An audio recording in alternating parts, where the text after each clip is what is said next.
now move on to a topic which I know is very near and dear to your heart, the development of young players at Derbyshire, bringing players through the pathway, local players turning out for the first team and then going on to really be fixtures in that team.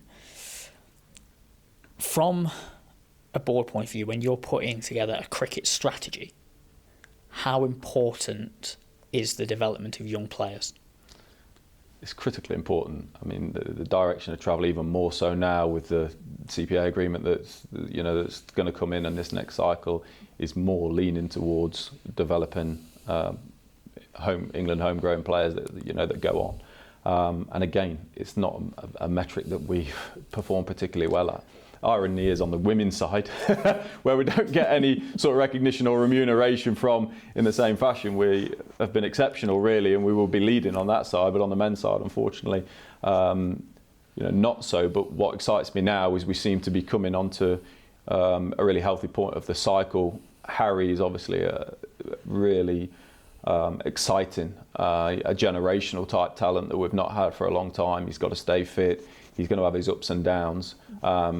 But he's really exciting. And again, that just gives our pathway sort of a tangible example that they can relate to, which has not been there for a long period of time. And again, coupled with that, obviously Pat getting that England Lions gig. So I'm really excited by that. And look, not by design at the time. Obviously, I've played through every age group from under 10s. I then went on to the academy. I then went into the second team. I then went into the first team. I played in every league in Derbyshire, from Division 10 to the Premier League. I then sat on the league committee. I coached in the pathway. So I've got a really good insight. I then was proactive in the community when I was injured in 2014, and I took up the role on the other side of the club at that point in time. I then developed community relationships. I didn't know this is how it was all going to manifest, but as I've sort of sat, and we've sat on the cricket committee, and I've sort of give some of my vision as to how we sort of get all those stakeholders rowing in the same direction. We've got to cast our net as far and wide as we can to try and capture all of the talent, be open-minded on that process. And there's some great things. The video trialing that we've just introduced in the pathway has been a game changer. It's inclusive, but it's also put the pathway under pressure. I think there's a perception that often you get in at under 11s and then you're going to stay in there till under 18s. And we are moving away from that to broaden it out, and all of a sudden, the turnover of the team or the competition for places is increased and improved, and by virtue of that, and hopefully the standards and performance, should improve, and they're the expectations and the levels that we're pushing. And then we've got the educational side. Obviously, I was lucky that I got a scholarship for cricket at Repton. Now, we want to broaden out the opportunity for everybody, but you've got to understand that Repton have got a very high quality pathway which complements and feeds into ours. So it's how we strengthen that relationship as well as the whole education sector, really, to make sure we can give those opportunities. And I've obviously got strong relationships there. So and then on the community side, it's things like the New Generation Cricket Academy. Raheem, who I've known, is my age group, all my sort of playing life. They're doing fantastic things down there. The Derby City Cricket Club, the South Asian Cricket Association, and the role that they've got with the ECB and the pathway that they've got for players. So I want to strengthen the relationship with all of those stakeholders, because it gives us such then a breadth of the funnel of which is feeding into ours, and then actually give them the tangible pathway. We've talked about actually earmarking some of our budget to make sure. There were some guys that play well in the second team last year, and I'm desperate to give them the contract and opportunity.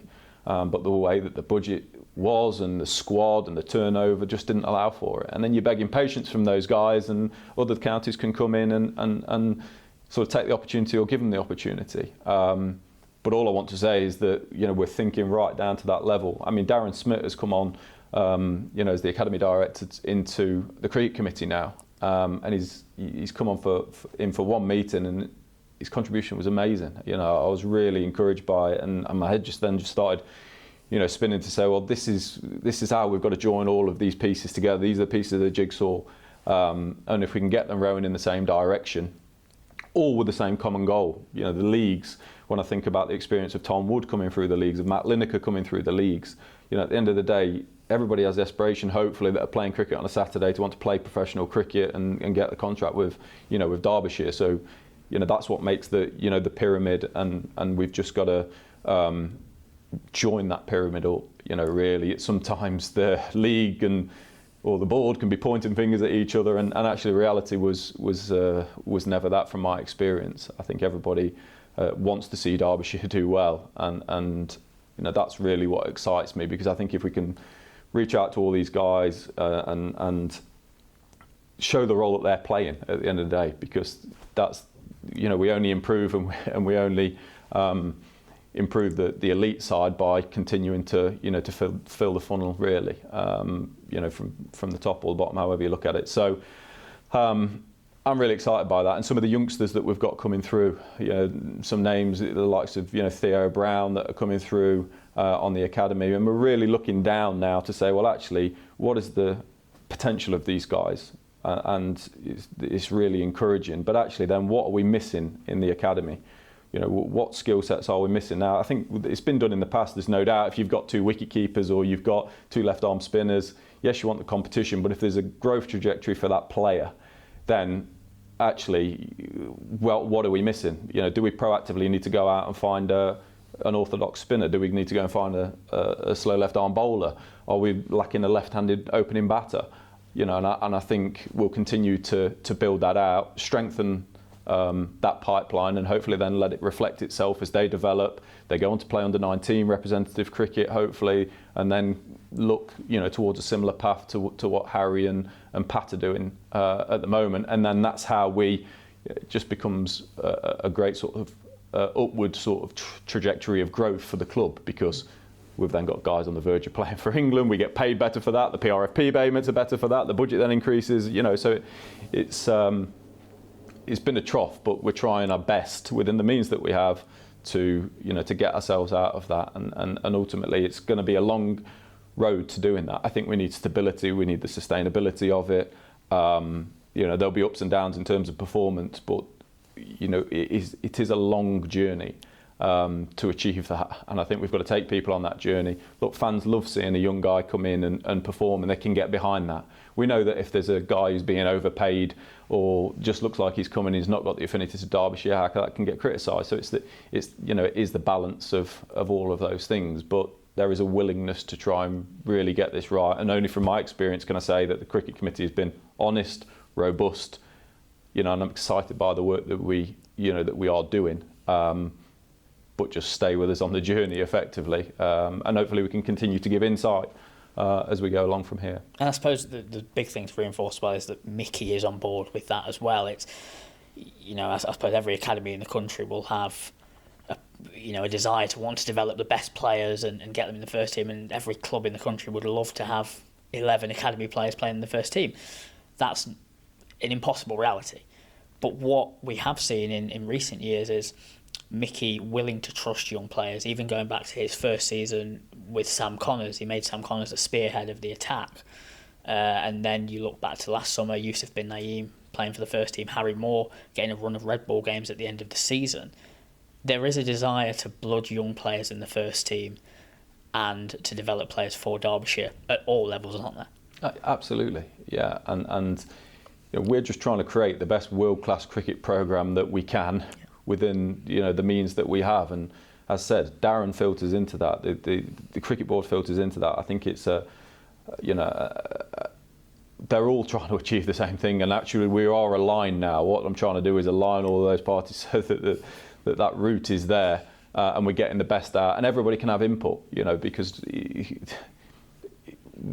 we need to know the reality of the pathway. You know, all of the important decision makers that are going to influence how players get to the top of the tree for Derbyshire, you know, need to be at the table. They need to be given their view. They need to be, so that we have full colour of the information, so that we can try and help or help direct strategically, you know, to try and achieve ultimately what we're setting out. The left and the right hand has got to be together in that sense. And in Mickey, he what's often the performances haven't reflected that and the results haven't gone our way, there's guys that still want to come and play and learn, from Mickey, and has been reflected in the recruitment.